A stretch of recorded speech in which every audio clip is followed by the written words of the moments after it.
Hey guys, it's Jack here, stage name Ninjak, and yet again I'm back from the dead. Very sorry about the absence, guys. It's been a pretty crazy couple of weeks for me. Also, it is currently 5:43 in the morning, and my wife is asleep, or at least I hope she is. So I'm trying to talk kind of quietly, so if the audio sounds a little different, it's probably because I've turned myself up from speaking quietly. Here's the deal, guys.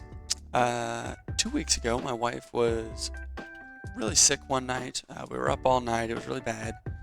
And then turns out she had to go to the hospital. And so basically, not this past week, but the week before that, like the whole week was a wash. I was basically just taking care of my wife, making sure she's okay. She is okay. So praise God. Everything worked out. He took care of us, and she got the help she needed. And she's doing great. Baby's fine. But after all of that, last week we were on vacation at the beach with her family. And after the week we had just had, we both needed a vacation. So basically, I've been out of commission for 2 weeks. I'm sorry about that. I was hoping to have this stuff pre-made and was planning to make it early 2 weeks ago so that I would be able to cover my vacation gap. And then that happened with my wife, and I was like, I got nothing. I'm so tired. So that is where we've been. But let's get into where we are now, okay? I'm sorry about being so late, but we are going to get this last and final match for the league up. And after this, I'll record a video doing kind of that overview that I've been talking about. But let's get into the standings for where we're at right now. So, as of this week, it is a tight game. We kind of talked about it some last week. You can see that Ghost is currently in first place with 31 kills. And then we have a three-way tie for second with Poison, that's us, let's go, Water, and Steel. Now technically it's not a tie because of our tiebreaker win condition, which is number of wins. So remember, there have been 6 matches at this point. And so we are undefeated. So we've gone undefeated this whole season. We're hoping to clinch one final victory out in this week. Water has lost only to us, so we technically outseed them. And then Steel type has 4 wins out of 6, so they come in third place for the second places, which is why 4th overall. That made sense. You just got to think about it, I promise. So you can see it's a very tight lead? Very tight league fighting for first place. We are all within 2 kills, the top 4. And then Fairy, who's currently in 5th place, is not that far behind either. I mean, only 4 kills behind us. Although given, a battle has the potential for 6 kills, 4 is still... It was a hard battle for Fairy. That Fairy had to hope that we were going to lose. All of us were going to lose pretty badly in order to make a comeback. So primarily the competition was with Steel, Ghost, and Water. So it was very exciting. I knew that we needed to pick up 6 kills if we wanted even to really have a chance, because as you can see, Ghost has a 2-kill lead. So if they picked up 5 kills, then it was over. It didn't matter what we did. So I'm praying that, so Ghost and Water had to play this week. So I'm praying that Water can kind of shut down Ghost, and then I can pick up 6 kills against the ground type. Excuse me. And then that way we can be the champs, the victors. So that is the status of things going into this week. And again, we are going to have to do a voiceover. We've already talked about this. I'm very sorry. Brief recap. My capture card device busted, so I had to go over to a friend's house to record this. So I don't have the live audio. I have to record after the fact, which is a bummer for sure. But that's okay. We're going to minimize this, pull the video up, and we're going to watch. So going into the team preview, you can see we brought a very familiar team. The plan was Gordo into Swag Skarner, basically just use Scolipede to get some speed boost, throw some swords dances, and then try to get Drapion in to sweep. That Drapion does know Ice Fang. And so, looking at his team... Ooh, excuse me. Like I said, it's early, guys. Looking at his team, He does have a Gastrodon and a Seismitoad, which Ice Fang is not going to do as much against, so that is something to keep in consideration. But we do have that Scarf Roserade for those Pokemon. They're going to be 4x weak to our Grass-type attacks. Ooh, I like his trainer card. I dig that. I know it's like, Jack, haven't you already seen this? Yes, but it's been a few weeks, so I forgot about it. So he leads Nidoking. One can presume Life Orb. Seems like a safe bet. So we lead our Scolipede. And I'm just thinking about this. This is a special bulky Scolipede. It's got a lot of special defense investment. Plus it's Focus Sash, so I'm like, I'm not really afraid of anything that this Nidoking can do to me. And of course we have our own Nidoking. And just kind of looking at our moves, but yeah, obviously we're going to go with Swords Dance here. There's really no reason not to. So we get that boost set up. And they go for a Flamethrower.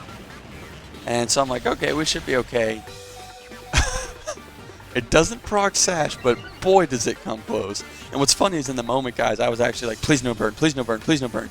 Except if it's a Sheer Force Nidoking, it's never going to burn. So I was like, kind of after the fact, I was like, wait, why was I scared of burn that literally couldn't happen? So we live on 3 HP, which just goes to show you how powerful a Life Orb Sheer Force Nidoking is. And again, I'm sitting here thinking like, oh no, I don't want to burn Drapion, and then I'm like, wait, I have a Lumberry, but also wait, it's Sheer Force, so it's never going to burn. So I just was really kind of thinking through. I'll be honest, this day, what all was going on? I think I had just got my second COVID shot or something. Basically, I like went into this, like I put this team together like 10 minutes before we battled. So I was taking a little bit to figure out what to do. I mean, yes, it's a very similar team to everything I've been running. But I hadn't really thought about this matchup. All the others I'd at least kind of thought about a couple of key parts, but I really hadn't thought about this one. Oh, excuse me. My goodness. Why do I keep yawning in these videos? It's early, but I mean, I was doing okay a second ago. So of course I have Battle Armor to prevent from crit because I am the king of getting crit. I say that. Like, I feel like I've always been pretty unlucky in these games, but I guess everyone feels that way. I was a little nervous about the fact I just know that Sheer Force Life Orb Nidoking can do a lot of damage. So I was like, well, this thing is not special bulky.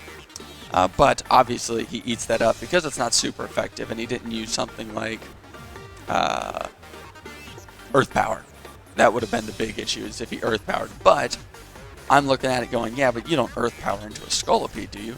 Now, a 3 HP Scolipede, actually, you definitely want to Earth Power into, because, yeah, you'll finish it off. And if you catch the read, and I go into something like a Drapion and you click Earth Power, he's gone. I mean, you saw it did over half with a neutral attack.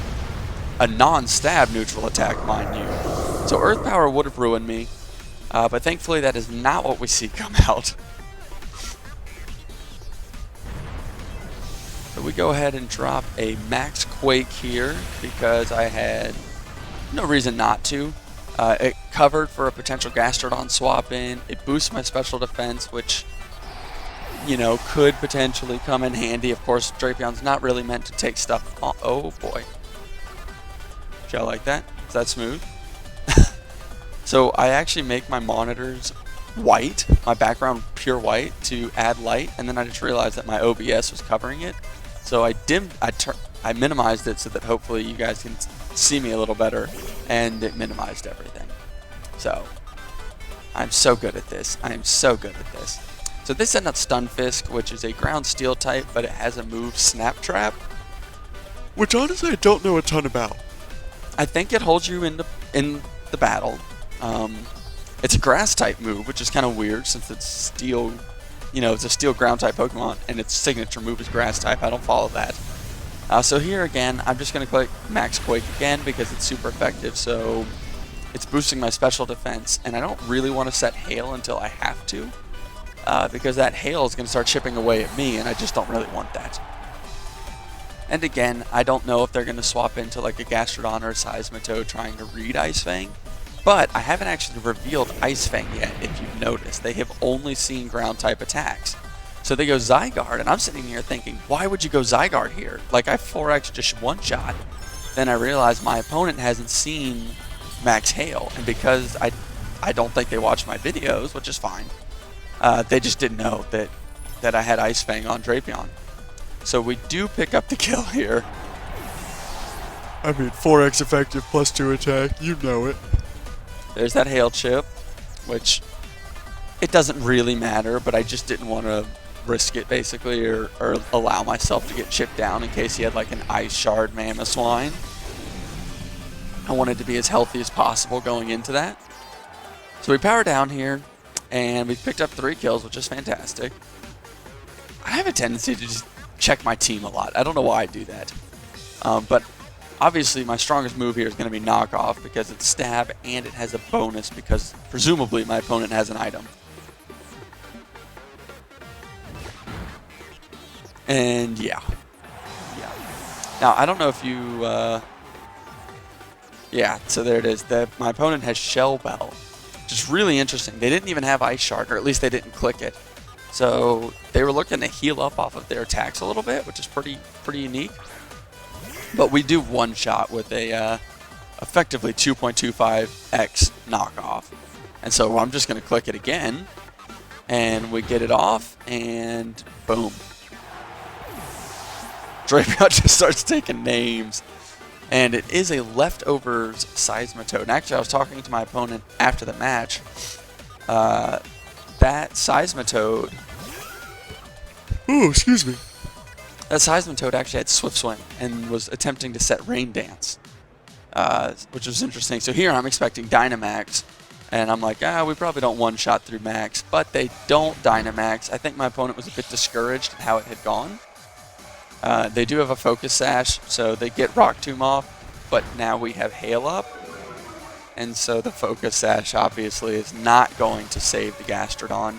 We live on 7 HP, so actually, you know, I joked earlier about did I really need to worry about that chip damage? Yes, I did. Technically, that would have been one more kill for my opponent.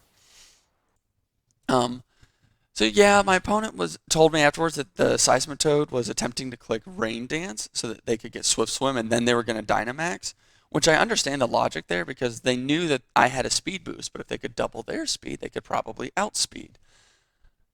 But I think the better play would have been to Dynamax Geyser, because then you can live that first hit and you set Rain as you deal damage. Would it have ultimately changed the outcome of the match? No, I don't think so. I think I just had too much remaining. I would have lost Drapion. I would have gone into Scolipede, probably clicked Earthquake or Protect or something, and just kind of stalled out Max with my 3 HP Scolipede, and then I would have brought in Roserade once the rain was up and just clicked a grass move. Or Eternatus. I had lots of options is the point. But yeah, so that was what happened in this match. Wow. Was that yawn ever going to finish? My goodness. So yeah, that is this video. Pretty short one. I hope you guys enjoyed it. If you did, please leave a comment. Please subscribe and hit the like button. It really does help me out. Knock on wood. I think all of my crazy weeks are behind me. Now, obviously, one can never tell when those are coming. My wife is better. We're back. We're back for like a month, which is like super long for us. Like, we have not had a straight month of just nothing happening for, I don't even know since when. So we're back for a month, so I should be able to get into a routine again, which I'm very excited about. And actually, I have some very cool stuff planned. Planning to work with JamVat from JamVat Academy to teach me how to become #1 at the OU Showdown ladder. That's my goal. That is my goal. So that is coming up. I think my first tutoring session with him will be the 21st of May. So then we'll get those from what he's saying, it's fine if I record, so we'll record those, and I will start to put that series up on the channel so we can get back to Showdown, which I'm very excited about. Very, very, very excited about. That is going to be so cool. I think it's gonna be very fun. And yeah, stick around if you want to see someone learn how to become great at Showdown, because that is what we're gonna do. We're gonna become great. So currently, I think I'm at like 1400 or 1450 elo. The goal is to get obviously to number 1 or at least top 10. So very, very excited about that. Very cool stuff. I also now have a Twitch, so if you want to watch me live, it's ninjak_Pokemon on twitch.com. I haven't been streaming as much, so you'll see there aren't a ton of broadcasts, but again, I've had some crazy weeks. So getting into that, and yeah, head over there, follow me if you want to know when I'm live. Super fun. We have a lot of fun when I just play Showdown and talk to y'all. So yeah, I hope y'all are doing well, and I'll see you later.